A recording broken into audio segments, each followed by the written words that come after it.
Hello friends, welcome to my channel. இன்றைக்கி நம்ம எந்த படத்தோட ரிவ்யூ பார்க்க போகிறோம்னு பார்த்தீங்கன்னா 2023 ரிலீஸ் ஆன உன்னிகிருஷ்ணன் டைரக்ஷனில் மம்முட்டி நடித்து வெளிவந்த கிறிஸ்டோஃபர் படத்தை பற்றி பார்க்க போகிறோம். நம்ம சேனலுக்கு புதுசாக வரவங்க மறக்காமல் சப்ஸ்கிரைப் பண்ணி பெல் பட்டனை கிளிக் பண்ணிடுங்க. இப்போ வாங்க நம்ம ரிவ்யூக்குள்ளே போவோம். இந்த படத்தோட ஹார்ட் ஆஃப் த ஸ்டோரி என்னன்னு பார்த்தீங்கன்னா, போலீஸ் டிபார்ட்மெண்ட்டில் ஒரு ஹையர் அஃபீஷியலாக இருக்கார் நம்ம ஹீரோ மம்முட்டி. அப்போ அவருக்கு ஒரு கேஸ் வருது. என்னென்னு பார்த்தீங்கன்னா, ஒரு பொண்ணை 5 பேர் சேர்ந்து கடத்தி ரேப் பண்ணி கொண்டுட்டாங்க. இது அவருக்கு ஒரு கேஸாக வருது. அந்த 5 பசங்களுமே கொஞ்சம் பெரிய இடம்ன்றதுனால அரெஸ்ட் பண்ணி கோர்ட்டுக்கு கூட்டிகிட்டு போகிற வழியிலேயே நம்ம மம்முட்டி அவங்க 5 பேரையும் சுட்டு கொண்டுடுறாங்க. அவங்க 5 பேருமே கொஞ்சம் பெரிய இடம்ன்றதுனால நம்ம மம்முட்டி மேலே ஒரு கேஸாக வருது. எப்படி நீங்கள் இந்த மாதிரி 5 பேரை கொண்டீங்கன்னு கமிஷனில் ஆஜராகி அவரோட தரப்பு விளக்கத்தை அவர் கொடுக்க சொல்கிறாங்க. இதை விசாரிக்கிற ஒரு ஐபிஎஸ் ஆஃபீஸரை நம்ம அமலாபால் வராங்க. அவங்க ஒய்ஃப்னு அவங்க கூட வேலை பார்க்குற போலீஸ் இப்படி எல்லாத்தையும் அவங்க விசாரிக்கிறாங்க. இது ஒரு பக்கம் நடக்க, இன்னொரு பக்கம் சொத்துக்காக தன்னோட மனைவியையும் மாமனாரையும் கொலை பண்ணிடுறாரு நம்ம வினய்.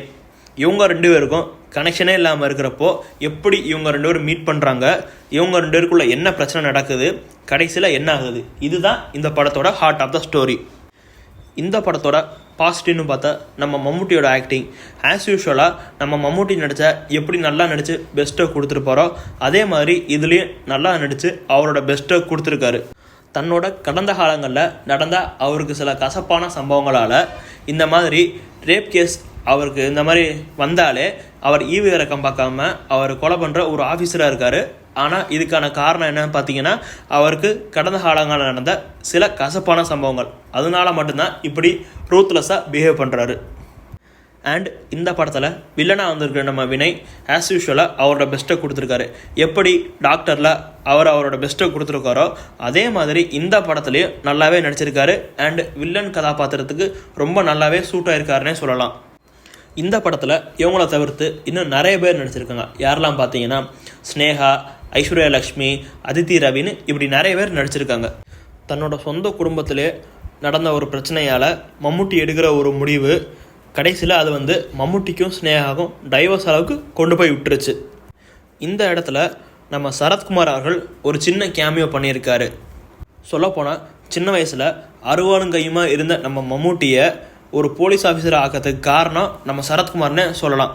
அவரோட வேர்ட்ஸால் இன்ஸ்பயர் ஆகி தான் நம்ம மம்முட்டி இப்போ இந்த அளவுக்கு வளர்ந்த ஒரு போலீஸ் ஆஃபீஸராக இருந்திருக்காரு இந்த படத்தில். இந்த படத்தை பொறுத்த வரைக்கும் ஆக்ஷன் காட்சிகளாகட்டும், சுடுற சீன், இந்த மாதிரி சீன் ஆகட்டும், எல்லாமே ரொம்ப நல்லாவே நேச்சுரலாக இருந்ததுன்னே சொல்லலாம். நம்ம கிறிஸ்டோஃபர் படத்துக்கு பேக் போனாக இருந்ததுன்னு பார்த்தீங்கன்னா படத்தோட மியூசிக். இந்த படத்தோட மியூசிக் டைரக்டர் வேறு லெவலில் மியூசிக் கம்போஸ் பண்ணியிருப்பார்.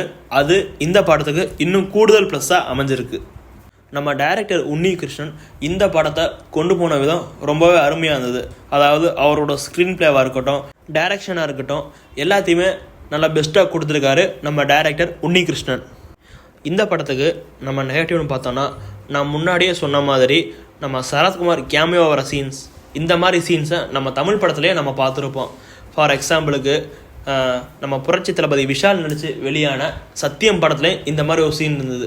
அவங்க அப்பாவை கொல்றது, இப்போ விஷால் சின்ன பையனாக இருக்கும்போது அவனை திருப்பி அவங்கள வெட்ட போகிறது, அந்த போலீஸ்காரர் இவனை வெட்ட விடாமல் அப்படி திருத்துறது, இந்த மாதிரி சீன்ஸ்லாம் நம்ம தமிழ் படத்துலேயே பார்த்துருக்கோம்.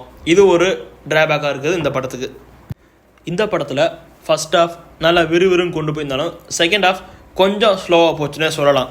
அதையும் நல்லா விறுவிறுப்பாக கொண்டு போயிருந்தாங்கன்னா இந்த படம் ஒரு அருமையான படமாகவே அமைஞ்சிருக்கும். இந்த படத்தில் நம்ம மம்முட்டிக்கும் வினய்க்குமான காட்சிகள் செகண்ட் ஹாஃப்லேருந்து வந்திருந்தாலும் கொஞ்சம் கம்மியாக இருக்குது. அதை இன்னும் கொஞ்சம் நல்லா காட்டியிருக்கலாம் செகண்ட் ஹாஃபில். இல்லைனா ஃபஸ்ட் ஹாஃப்லேருந்தே ஓரளவு காட்டியிருக்கலாம். இல்லை செகண்ட் ஹாஃப்லேருந்து காட்டியிருந்தாலும் இன்னும் கொஞ்சம் பவராக நல்லா தரமாக காட்டியிருக்கலாம். அந்த இடத்துல டைரக்டர் கொஞ்சம் லைட்டாக சொதப்பிட்டாருன்னே சொல்லலாம். இது ஒரு ஒன் டைம் வாட்சபிள் மூவி. இந்த படத்துக்கு நம்ம ரேட்டிங் பார்த்தீங்கன்னா 10க்கு 6.5 கொடுக்கலாம். இந்த படம் அமேசான் பிரைம் வீடியோஸில் அவைலபிளாக இருக்குது. போர் அடித்தா ஃபேமிலியோடு உட்காந்து வீக்கெண்டில் ஒன் டைம் பார்க்கலாம். இந்த வீடியோ உங்களுக்கு பிடிச்சிருந்தா மறக்காமல் லைக் பண்ணி சப்ஸ்கிரைப் பண்ணிடுங்க. அண்ட் உங்கள் ஒப்பீனியனை நம்ம கமெண்ட் பாக்ஸில் பதிவு பண்ணுங்கள். தேங்க்யூ ஃபார் வாட்சிங். மேலும் சினிமா அப்டேட்ஸ் தெரிந்து கொள்ள டீம்ஸ் நியூஸ் சேனலை மறக்காமல் ஃபாலோ பண்ணுங்கள்.